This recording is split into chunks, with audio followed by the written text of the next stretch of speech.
When I uploaded the review of Pushpa upon its release, there were two distinct reactions about the film. One who were Allu Arjun fans who immediately were invested in the spectacle that the film was, and the other side that just expected a more engaging film from Sukumar, a man who delivered a beautiful journey through a film like Rangasthalam. What came as a surprise strictly from a business point of view was how well the film did with little to no promotions in the Hindi belt in India. Everyone seemingly underestimated the star power of Allu Arjun in the Hindi belt, a fan base that he has amassed for several of his Telugu films being huge hits on satellite as they used to get dubbed in Hindi. The film just in its Hindi version was a few crores short of amassing the same total that 83 did in all languages in India. Something that is reflective of just how, especially in the north of India, people have reacted to such a film. The movie became the biggest Telugu hit of 2021, doing double the business of Akhanda and also surpassing Suryavanshi that was just short of 300 crores. What has happened in the comments section of the film's review that I posted lately is of course people loving the film and not connecting with my review since the release on Amazon Prime Video. This compelled me to watch the film again and understand what I possibly missed and whether there is still merit to my argument that I made in the first weekend that the movie released. So let's discuss the same. You also let me know in the comments below what specifically you think equates to the popularity of Pushpa, why it became so successful, and where do you think it could have improved to possibly become Sukumar's best film. So there is a clear distinction that I see when I notice the reactions of the film, and that is the Telugu film audience, and by that I don't mean hardcore Allu Arjun fans. Initial reactions of the film have not evolved over time. They still believe what they felt about the film when they first saw it, and that means that the bumps and cracks that were clearly visible for them in the screenplay of the film still hold true. Whereas the Hindi speaking belt has really celebrated and lapped up the world that Pushpa transported them to. This is an interesting topic as fans who are privy to Telugu cinema and especially Sukumar's inventive filmography simply expected a slick edit and more memorable characters. But the Hindi belt, presumably craving for a good mass masala film, finally got a movie that ticked every box possible for a CT marrowing movie experience. I don't think the topic of the pandemic can be brought up and used as an argument for the poor performance of 83 in contrast to Pushpa that released during the same time and still connected with audiences.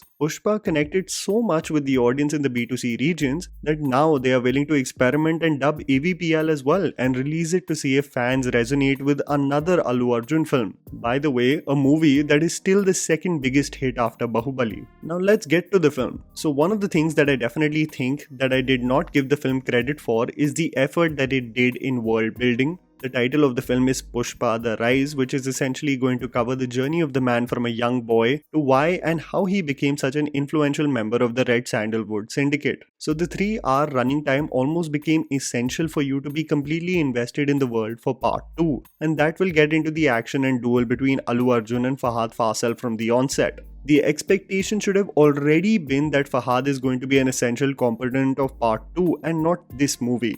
What I still consider a valid point in my review when I look at other films that were divided into two parts is that the supporting characters in Pushpa were not memorable enough. If you look at the supporting characters that were introduced in a world like Bahubali the beginning, you had everyone from a scheming Nasir with a defamed left arm, Ramya Krishnan as Sivagami, and the haunting presence of Kalakeyas in the conclusion of the film. You look at even a huge ensemble cast like KGF, and it presented a brilliant antagonist like Garuda, while still making people excited for part 2. You look at gangs of Wasipur, everyone from Jaideep Ahlawat as Shahid Khan, Pankaj Tripathi as Sultan Qureshi, and even Yashpal Sharma as the occasional singer. These characters became entrenched in everyone's memory. In the supporting cast, only the performance and characterization of Ajay Ghosh as Konda Reddy really shined for me. The other members of the syndicate were forgettable at best, and even the cop, presented as the initial investigator, became irrelevant to catching hold of Pushpa as Fahad enters into the foray, making me think that M. Ramakrishna's role as the DSP almost became inconsequential and was just a pedestal for Fahad to step on and take the reins. World building is no joke, and while I think the movie fleshed out the story of Pushpa the individual really well, the characters around him according to me still were not distinct or memorable enough. The film is still poorly edited if you see it again. The music almost ends mid-choreography to transition to focus on dialogues between characters. A comedy back and forth would abruptly shift to an intense altercation among characters. If you simply see how the song Sami is placed in the edit, it just comes across as abrupt from a screenplay perspective. I still stand by absolutely thinking that the romantic angle in this film did not work for me. 1000 rupees for a smile and 5000 rupees for a kiss never really is that cute or lovable courting process that I would like to see in 2021. I think Rashmika comes and goes for the meet cute in this film and only extended the running time of the movie than contribute to the world of Pushpa. Many people are saying that Rashmika's character might have something more to offer in the second part, but I can only imagine her to be utilized as bait to make Pushpa vulnerable than anything else. Had the romantic angle and songs been reduced and we focused more on the syndicate, which I thought was the most interesting part about the movie, I feel like I would have absolutely loved Pushpa. Oh Antava has become a really popular song in the last few days, and there was an argument presented in the comments of my review that really intrigued me, and let me know what you think about the same. Raghul Chandrasekhar stated that the song spends most of the time trash talking men for being desperate, and towards the end, Samantha asks, "Is it a yes or a no?" To which the men reply in chorus, "Why would we say no? It's an obvious yes from us."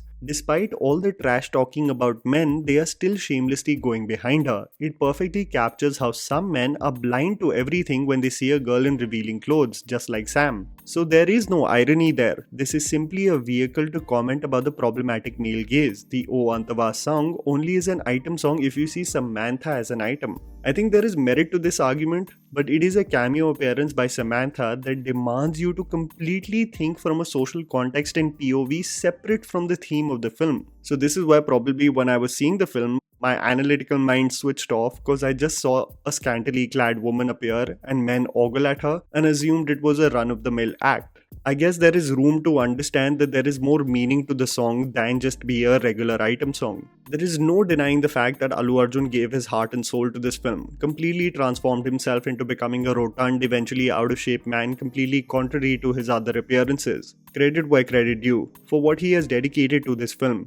But I still believe that Pushpa was an average film that probably resonated with many due to its mass commercial elements and Allu Arjun's star power. But I would still say that Sukumar's filmography and skill warrants a more technically sound and slicker film, and I think true Telugu cinema fans would attest to the same. While I feel this about Pushpa The Rise, I'm obviously extremely excited for part 2. And that was the video, guys. Write down in the comments below what you thought about the movie. Please don't forget to follow me on Instagram, the handle's right in front of you. Follow me at JammyPants4. Also, please support us by smashing the like button and subscribing to our channel for weekly content ahead. Thank you for watching.